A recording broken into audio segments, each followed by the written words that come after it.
देखिए कैसी एक बहादुर लड़की ने अपनी ताकत और हिम्मत से दुनिया बदल दी। बहुत समय पहले चीन के एक छोटे से गांव में मुलान नाम की एक लड़की रहती थी। मुलान बाकी लड़कियों से बहुत ही अलग थी। उसे जंगली घोड़ों की सवारी करना और तीर कमान चलाना बहुत पसंद था। वह मजबूत और बुद्धिमान थी और अपने माता पिता की बेहद आज्ञाकारी थी। लेकिन समाज का नियम था कि लड़कियों को घर के कामकाज करने चाहिए और लड़कों को युद्ध लड़ना चाहिए। मुलान को हमेशा लगता था कि वो लड़कों की तरह ही ताकतवर है, लेकिन लोग उस पर बिल्कुल विश्वास नहीं करते थे। एक दिन गांव में खबर आई कि देश पर दुश्मनों ने हमला कर दिया है। राजा ने आदेश दिया कि हर परिवार से एक योद्धा सेना में शामिल होगा। मुलान के पिता बूढ़े थे, लेकिन चूंकि परिवार में और कोई पुरुष नहीं था, इसलिए उन्हें युद्ध में जाना पड़ा। मुलान ने अपने पिता को युद्ध के लिए तैयार होते देखा और उसके दिल में एक डर सा बैठ गया कि कहीं उनके पिता युद्ध में घायल न हो जाएं। मुलान ने रात में अपने पिता से पूछा, पिताजी अगर आप युद्ध में चले गए तो आपका क्या होगा? उसके पिता मुस्कुराए और बोले, बेटी,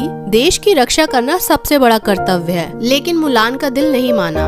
उसी रात उसने चुपके से अपने पिता के पुराने कवच और तलवार निकाले। उसने बालों को एक सैनिक की तरह बांधा और रात के अंधेरे में अपने गांव से निकल पड़ी। उसने अपने पिता की जगह लेने का निर्णय कर लिया था। मुलान ने सेना के शिविर में जाकर एक योद्धा की तरह खुद को पेश किया। उसके नए साथी उसे लड़का समझ बैठे और मुलान ने अपनी पहचान छुपाए रखी।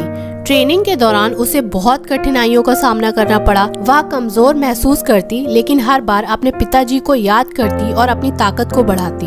धीरे धीरे उसकी मेहनत और लगन ने उसे सेना में एक बहादुर योद्धा बना दिया। उसके साथी उसकी हिम्मत देखकर हैरान थे और उसे अपनी दोस्ती भी पक्की कर ली थी। एक दिन सेना को खबर मिली कि दुश्मन बहुत करीब आ चुके हैं। उस दिन मुलान और उसके साथी बड़े मैदान में जुट गए। दुश्मन सेना बहुत ताकतवर थी, लेकिन मुलान ने हार नहीं मानी। उसने अपनी समझदारी और साहस का परिचय दिया। उसने एक योजना बनाई जिससे उसके साथी दुश्मनों को मात दे सके। युद्ध में मुलान ने अपनी पूरी ताकत से लड़ाई लड़ी और उसकी योजना से दुश्मन हार गए। युद्ध खत्म होने के बाद जब सेना को मुलान की असली पहचान का पता चला तो पहले सभी चौंक गए, लेकिन फिर उन्होंने सोचा कि मुलान ने जो किया वो बहुत ही असाधारण था। उसने लड़कियों के लिए एक मिसाल कायम की कि साहस और समझदारी का कोई लिंग नहीं होता। राजा ने भी उसकी बहादुरी को सलाम किया और उसे देश के सबसे बहादुर योद्धा घोषित कर दिया। मुलान अपने गांव लौटी, जहां सभी ने उसका स्वागत किया। उसने अपने परिवार का सिर्फ गर्व से ऊंचा कर दिया था। इस कहानी से बच्चों हमें यह सीखने को मिलता है, किसी भी मुश्किल का सामना करना हो तो हिम्मत और ईमानदारी से किया जाता है।